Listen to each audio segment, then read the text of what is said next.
안녕하세요. 호주 생생뉴스입니다. 중국의 환율이 내려가며 미중 무역전쟁이 환율전쟁으로 치닫고 있습니다. 중국이 경제위기에 놓인 가운데 중국의 의존도가 높은 호주 경제는 어디로 갈지에 관심이 집중되고 있는데요. 호주 증시는 미국 증시의 타격에 급락했고 호주 환율도 내림세를 보이고 있습니다. 이 모든 것이 미중 무역전쟁의 영향일까요? 미중 무역전쟁이 호주에 미치는 영향 무엇인지 알아보겠습니다.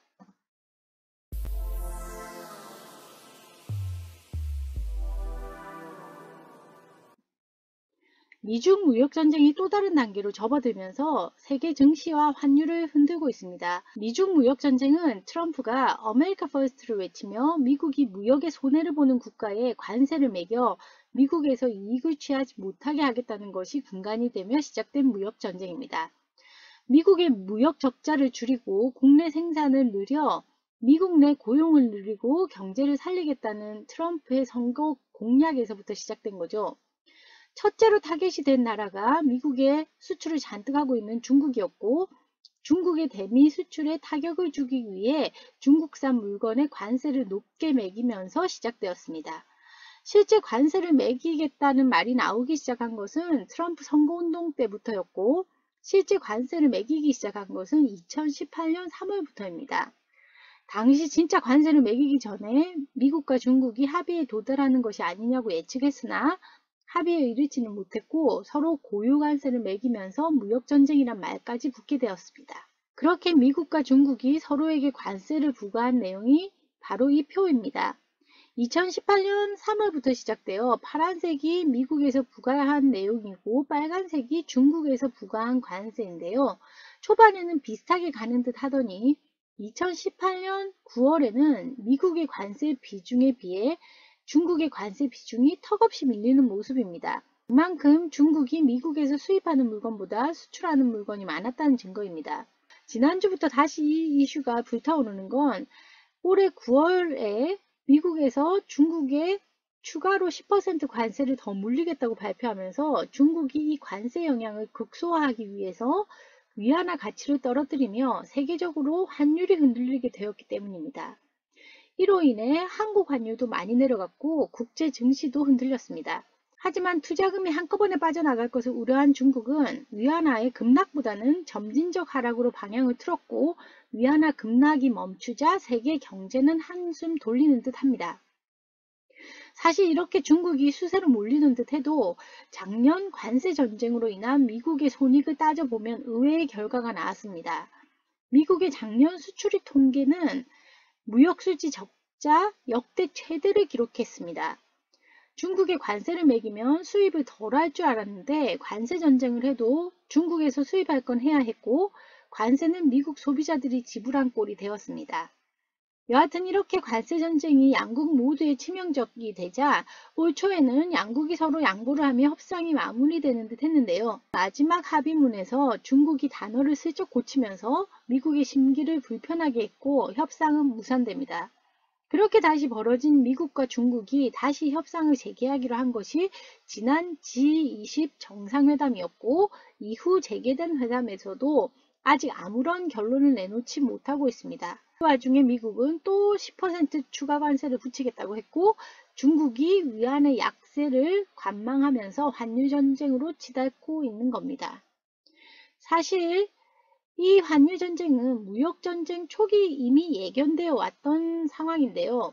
이유는 아시다시피 관세를 높게 매기면 중국산 물건 가격이 올라가는데 환율을 낮추면 관세 효과를 상쇄하면서 미국 소비자들에겐 같은 가격으로 팔 수 있게 됩니다.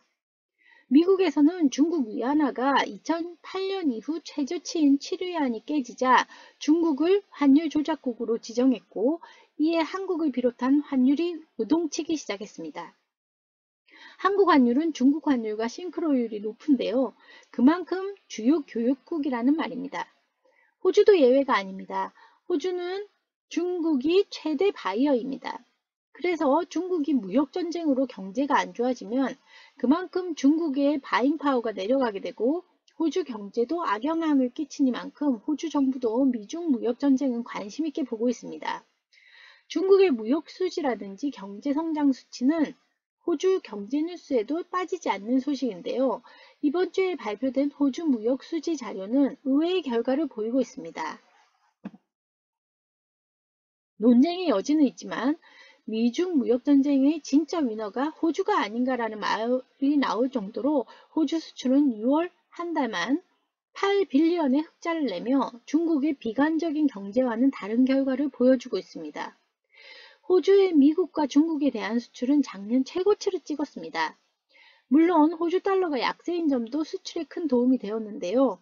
이번 중국이 미국 농산물을 수입하지 않겠다는 조치를 두고도 그만큼의 호주 수출의 가능성이 늘어날 것이라고 점치고 있고, 중국이 대외 관계가 안 좋아지면서 국내 경제 성장률을 유지하기 위해 국내적으로 지출하는 인프라 투자가 많아질수록 호주 자원 수출에 도움이 된다는 점도 의외의 반전입니다. 실제 작년만 해도 호주 수출의 30%를 차지하던 중국은 올해 들어 더 큰 규모가 되며 36%를 차지할 정도입니다. 미중 무역전쟁이 계속될수록 중국이 미국에서 수입하는 물건이 줄어들면서 대체품을 호주에서 찾을 가능성이 크다는 말이 됩니다. 지금까지 반사이익을 누린 사건은 캐나다에서 화웨이 부회장을 억류하자 중국에서 바로 시작된 보복 조치로 캐나다산 카놀라 오일 수입 금지 조치가 있었습니다. 그러자 호주의 카놀라 오일 수출이 늘어났고요. 또한 중국에서 미국 와인의 관세를 40%나 부과하자 중국 내 와인은 호주산 와인으로 대체되며 호주 와인 업계는 웃음을 짓고 있습니다. 지난 9월에는 중국이 미국 LNG에 추가 관세를 매기며 호주 LNG 수출이 호조를 보였고요. 이번에 미국 농산물 수입을 금지하게 되면 호주가 또 다른 이익을 누릴 수 있습니다. 여기 보이는 표는 호주의 대중국 수출이 늘어난 표와 대미국 무역이 늘어난 표입니다. 확실히 중국에 수출하는 규모가 2017년 들어서 확 늘어났고요. 또 미국에 수출하는 것도 2017년쯤부터 급상승세를 타고 있습니다. 결론은 중국 경제의 약화는 호주 경제에 엄청난 타격을 주는 것에는 틀림없지만 미국과 중국의 싸움으로 호주가 이익을 내고 있는 것 또한 사실이라는 겁니다. 단 반사이익은 미중 무역 합의가 있다면 바로 없어질 수 있기에 일시적일 수 있다는 게 문제이고요. 미중 무역전쟁이 호주 경제에 위협이 되긴 하지만 반사이익을 가져다 주는 일시적인 효과를 내고 있다는 것만은 틀림없습니다. 오늘 영상은 여기까지입니다. 즐거운 하루 되시고 다음 영상으로 뵙겠습니다. 감사합니다.